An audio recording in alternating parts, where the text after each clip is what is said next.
Hi guys, cái channel là cái lom lấy và cái chữ Nightshift turin insiam mang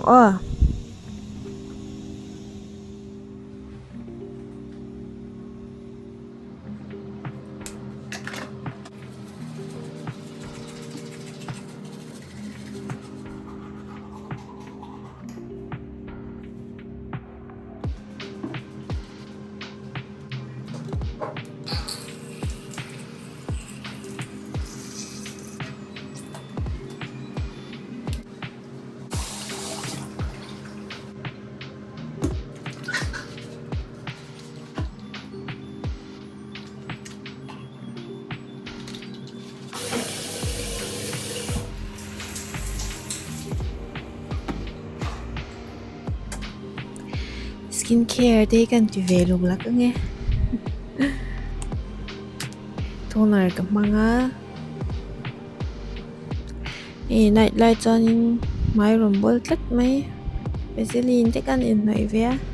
serum te kan ti ve mi ti da nang te in ta moisturizer kan noi le to pa hang ka Nightshift ka man so ni mai chun lama sunscreen kan noi le to pa ka duty dan chang ka in che pe lo moisturizer kan noi le ka man deuh chu ani mai tikhanin uniform ka ha ka sam ka sia le ka man le der chu ani mai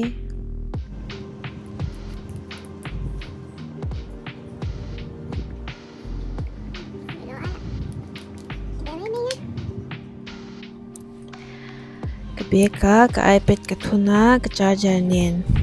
snacks engeng mote ka ken china ma se tuna ka duty na hai chang ka dam lo te he we anui za thlak nau pangvir ang mai hinyan e thei si lawa pek phalan ni si lawa chawang chanin ka e lo top sel ka manta kalang le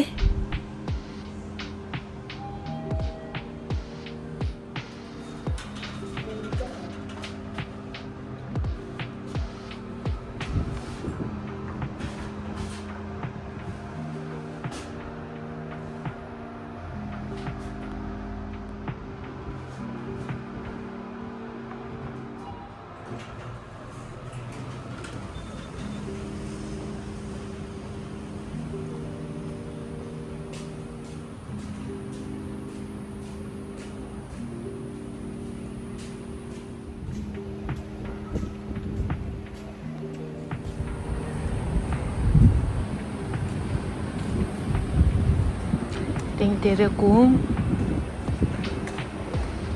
ina chang po an si lawa tla kyo zel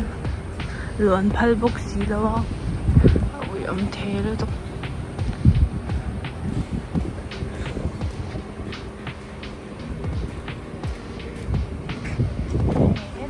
ta ting tere mi kum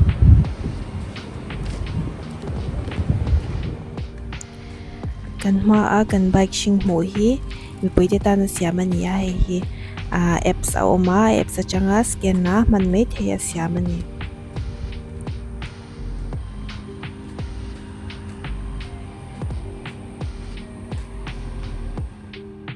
kan ma kan mui presbyterian back in lian pui mai alo oma ka ba in khom ve china an fel khop mai whatsapp la ma ne min zelan khom le ro hi min tia mi kong pui hi azawa sin la sena la cross tailova ti hian ashin vela kan cross to na ni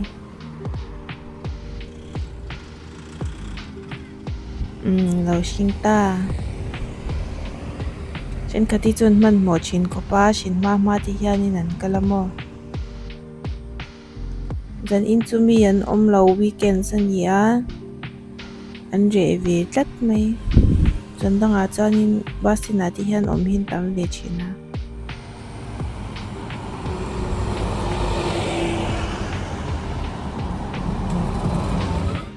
kan thon hun hi kan ina changa me som hi kal velan hi hianin kaman ma chuanin muang tar ring ti hian ka kal china ka tlai deu ero cham bas ti po kala ve chin tho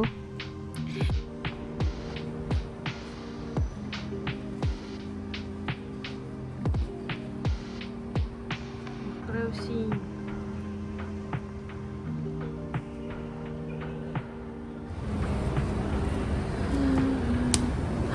uy katibong pa mau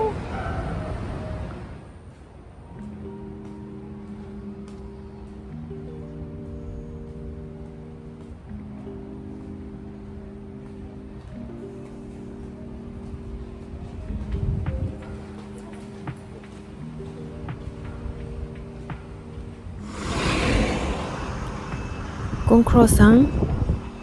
motor lo lai hianin kan tlan sok nge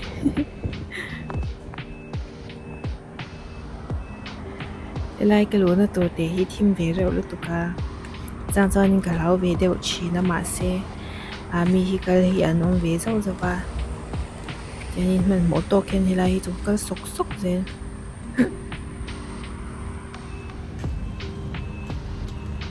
Singapore hi chu ma sengin zana te hi chuanin a him ve a hmun dang a hi chuan ka hlau em shan lova maro chu helai big ke hi thim ve ro wang hianin anuam chia lo kal hi ka thleng don hnaya hianin ka pheya hei kan building chu lo lang ro to me ka na thona hmun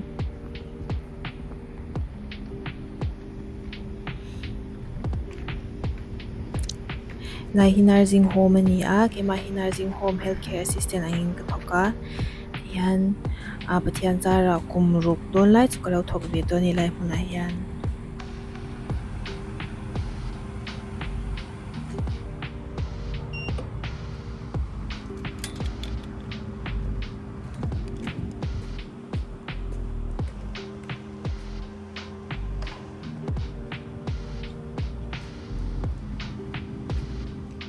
vending machine hi liang kan nei ve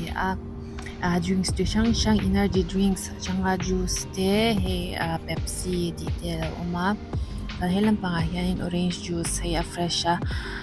siam mom kyang chi te kha oma kan check in a ti hian le chan ve ra nya dar kwa kan na shi fi kan chena chani ne kan left a kan luta kan omna hi level 5 ani a chhong ana kan oma ti hian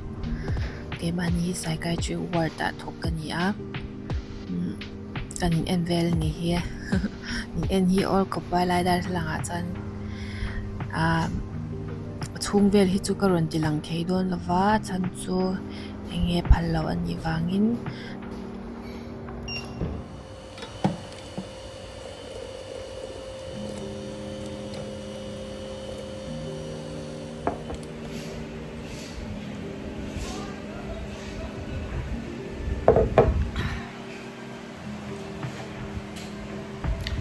Kling malo to ka coffee te kan inven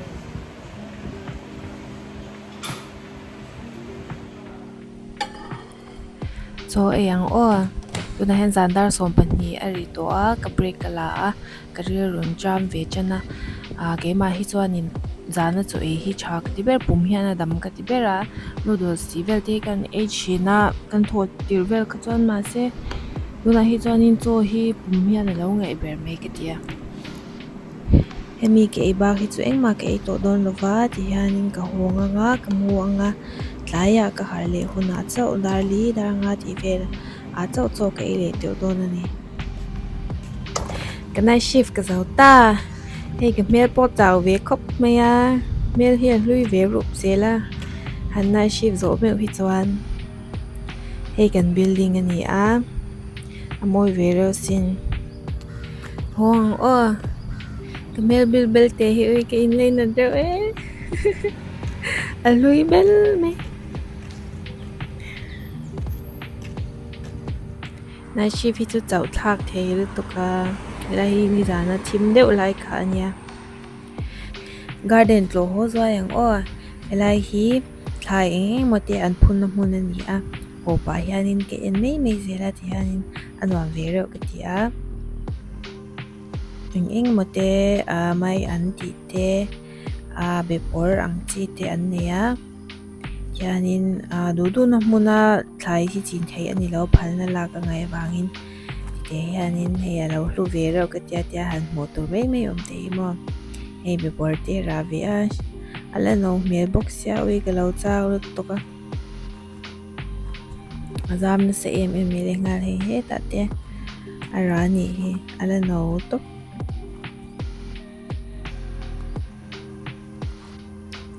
han lo mial chu ta khop mai mi ta ni sia ka lo ngom si lawa ani tu te seng chon han di li la chun phal me ka ringa e mar cha te lo ara an sa sin a chen chu a tai to a chen chu ala shing an no sia mo hela ma tomato he a chen chu tai to lu tuk tomato po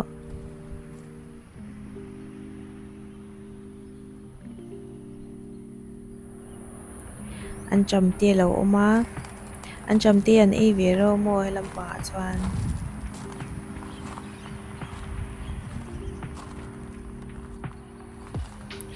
ui mai an hi lo zam na salu tuka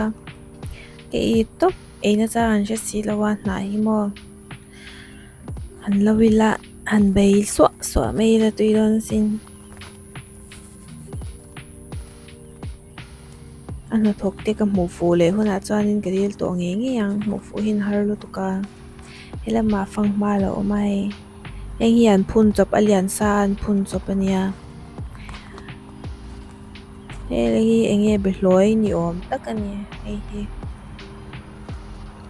ara hin e na hi e na cha an shilowa ti han run mui nin ka sha belha te po he alian san phunania hi mai in ka pungai lawa mai te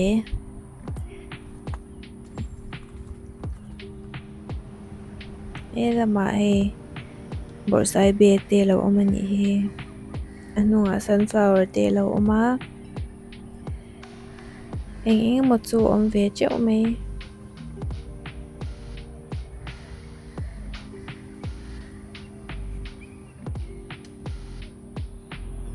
hi serania kalamansi antia hela ma swanin a chomia dian dia an sor china tuiro athor tliang mo arim tui khop mai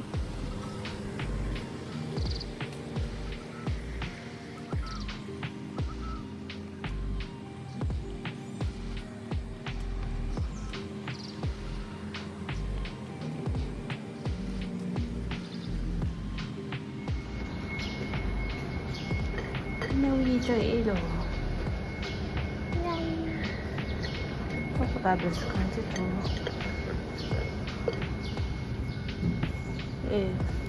rồi mà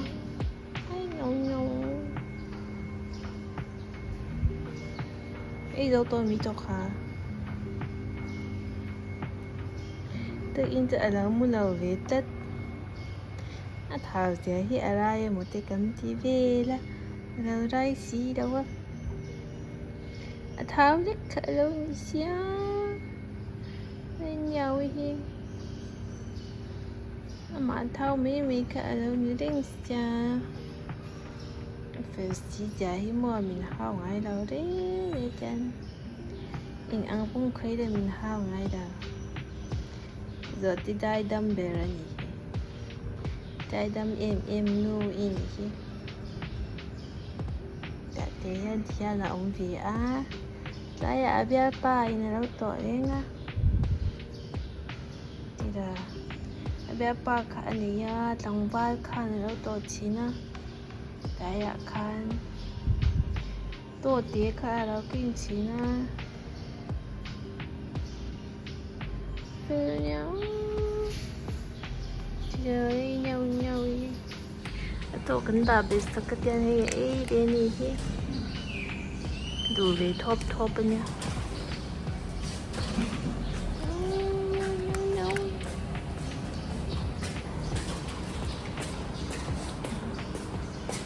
không muốn là tiền vang sao cả chỉ từ nhá tiền rồi anh là sao cả một nơi thở tê đâu này nhỉ để tục hết tạ tí đây là hiện community center về đâu nha in kolen thawa sinan tom hne ru tuka Bye bye. Bye bye. ole ka video ate mina in sakawangin kalome next video akan hule chau donya o bye